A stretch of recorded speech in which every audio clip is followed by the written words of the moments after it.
Can't quit now. We just started. We gotta get these people a show, man. Yeah, you're right. Test them out. I'm just gonna be right over here. Come on, Dewey.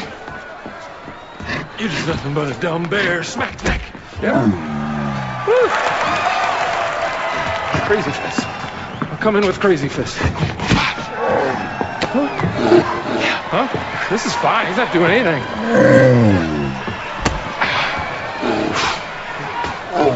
Flint! Can you dig it? Jackie Moon! Flint!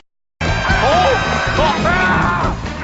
Hi, I'm Peter Travers, the movie critic for Rolling Stone, and we're going to talk about what's happening this weekend at the movies. And there's two things. I'm going to start with the Guy movie, which is Will Ferrell in Semi-Pro. This is Will Ferrell doing what a lot of people are bitching about now, saying, what is this guy with sports comedies? Didn't he do Talladega Nights about NASCAR? You know, didn't he make Kicking and Screaming about soccer?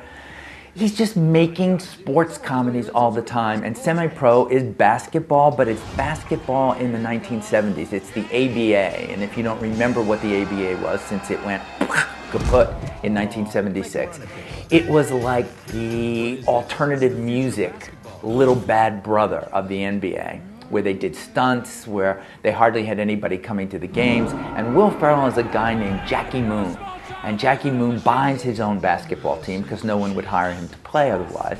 And he gets his money because he was a one-hit wonder in the 70s. He did a song called Love Me Sexy.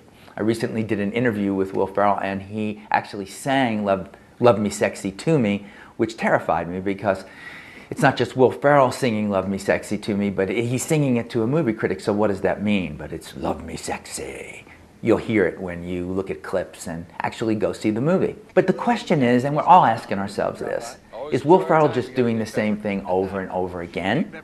Or do we care? I mean, you know, for me, I can look at Anchorman, I can look at a lot of Will Ferrell movies, and Talladega Nights too, Elf, and say, you know, these aren't classic comedies, but I always remember some scene, 2 scenes, 3, 4 scenes that have me on the floor laughing. And there's nothing great about Semi-Pro. It's like sort of the bottom of the barrel in terms of inspiration.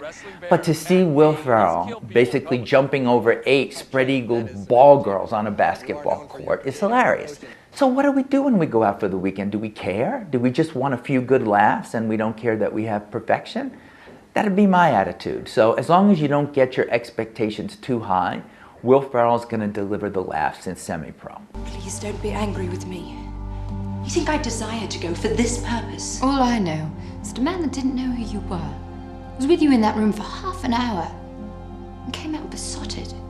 Don't know what you said or did. Nothing, sister, except sing your praises and talk about my husband. Really? Well, you must show me how you did that sometime. We're going to switch now to the chick flick, and this is the other Boleyn girl, 16th century, King Henry VIII, played by Eric Bana.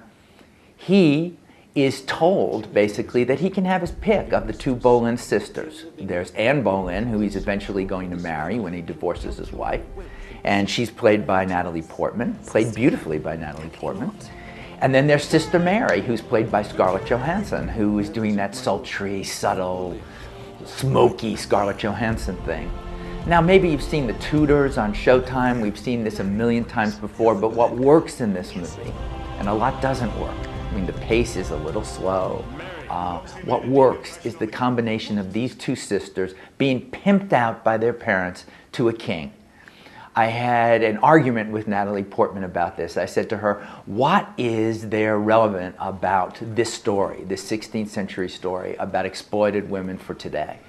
And she said something about her own Rolling Stone cover, and she said, you know, all you guys and read Guy magazines always wish we would all take off our clothes for your cover, and our studios say, go and do it, because that would be a good thing. So she said, you think that the exploitation of women is over? It's not over, it still happens.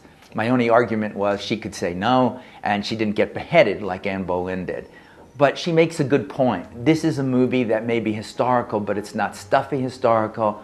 And to see these 2 live wire actresses go at history, even a bit of fictionalized history, is fun. So you see, those are the 2 choices you've got out there. Nothing perfection. You know, come on, after the Academy Awards, they're putting out movies that have problems. But go laugh at Semi-Pro. Even if you're a woman, you're going to laugh a little bit at Semi-Pro. And even if you're a guy, you're going to like watching Scarlett Johansson and Natalie Portman. So it's not such a bad weekend. I'm Peter Travers.